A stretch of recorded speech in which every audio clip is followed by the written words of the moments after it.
آدمی نے دکان سے سگریٹ کی ڈبی لی جس پر لکھا ہوا تھا خبردار یہ سگریٹ انسان کے پھیپھڑوں کو نقصان پہنچاتی ہے۔ وہ آدمی دوبارہ دکان پر گیا اور سگریٹ واپس رکھ کر بولا یہ کون سی سگریٹ دے دی؟ وہ کینسر والی دے نا۔ ریسٹورینٹ میں ایک صاحب کھانا کھانے کے بعد جب اپنے ہاتھ تولیے سے صاف کرنے لگے تو تولیہ دیکھ کر بہرے سے شکایت کی دیکھو یہ تولیہ بہت میلا ہے۔ مجھے دوسرا بہرے نے درمیان میں بات کاٹ کر بولا کمال ہے جناب، صبح سے 100 آدمی اس سے ہاتھ صاف کر چکے ہیں لیکن آپ کے علاوہ کسی نے شکایت نہیں کی۔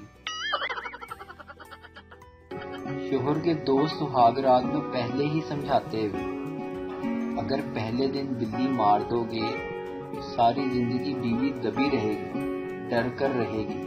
ساتھ ہی کمرے میں بلی بھی چھوڑ دی۔ شوہر نے پہلی بار بلی کو غصے سے ڈانٹ ڈپٹ کر باہر نکالا تاکہ بیوی پر روب پڑ جائے۔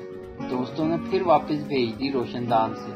اب شوہر نے تکیہ اٹھا کر بلی کو دے مارا اور دوبارہ کمرے کے باہر پھینک آیا اور بیگم سے بولا دیکھو یہ میرا مزاج ہے، میں کسی کو خود کو تنگ کرنے نہیں دیتا، اپنے سامنے آواز اٹھانے نہیں دیتا، میری مرضی چلتی ہے ہر جگہ۔ دوستوں نے تیسری بار پھر بلی اندر ڈال دی کہ مارنی تو تھی۔ اب کی بار بیوی نے اپنا پرس کھولا، پستل نکالا اور بلی کو گولی مار کر بولی آپ تو صرف پروگرام بناتے رہیں گے، میں تو ایسے چپ کراتی ہوں اپنے سامنے بولنے والوں کو۔ ویڈیو دیکھنے کا شکریہ۔